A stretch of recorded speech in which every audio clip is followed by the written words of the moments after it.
This is a Sam Dahl elderberry, and I'm told this particular variety of elderberry isn't supposed to grow in zone 5. But here it is. Of course, with climate change, we're probably turning into zone 6 now.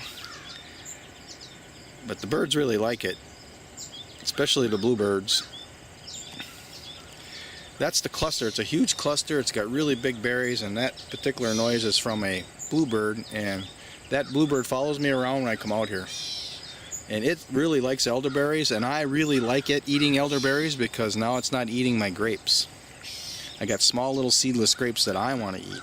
And this particular plant here, I mean, you can make a lot of luscious desserts out of it and whatnot, but it takes a lot of work with these little berries. So this is a trap crop bush to allow the birds to have something to eat. And then of course they're going to leave behind some fertilizer. That's Sam Dahl, and it's a monster bush here. It's got berries all over it. Huge. Right here you see Nova elderberries, and it's a smaller berry, smaller cluster. But the berries, I'm not going to say they're sweet because they're really not sweet, but they have kind of a berry flavor. Whereas the Sam Dahl is little, and I don't want to say sweeter, but it has a little more, or maybe less stringency. So I don't know if that means anything to you. I suppose if you're a winemaker that might. But in either case, if you're going to use these berries for some type of dessert, you're going to have to add honey or sugar or something. But it's noteworthy to see that these are smaller berries and smaller clusters. This elderberry is one planted by a bird.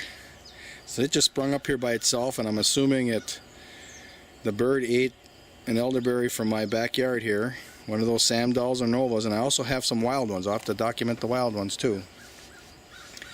And this is really a huge berry, and what I'm surprised at is they're really full of juice, more juice than the other ones.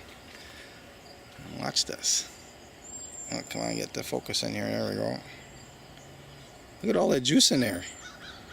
There's hardly a seed, that little teeny little seed in there. It's not seedless, but the seed is small and the juice is huge. Well, there's actually 2 seeds in there.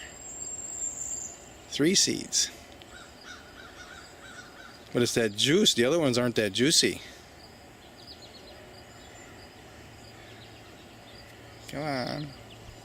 There you go. 3 little seeds in there. But I've ate a couple of them that only had like 1 seed in there, which I think is kind of neat. Let's grab another one here. If you see the weak one, the ripe ones will fall off in your hand. Keep missing it.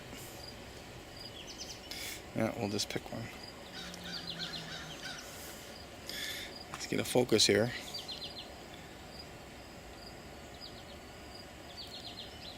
All that juice.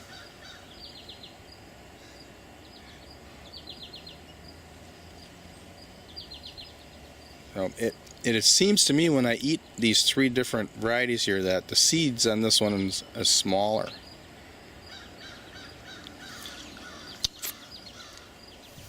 And they're really juicy. Amazing.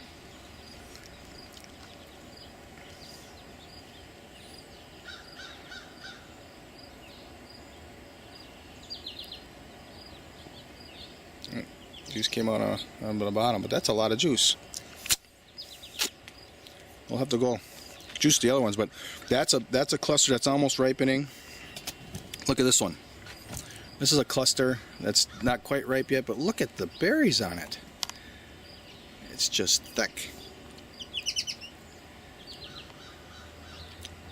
And there's no astringency in that juice. Here's another one right here. Look at that. I think that's kind of amazing.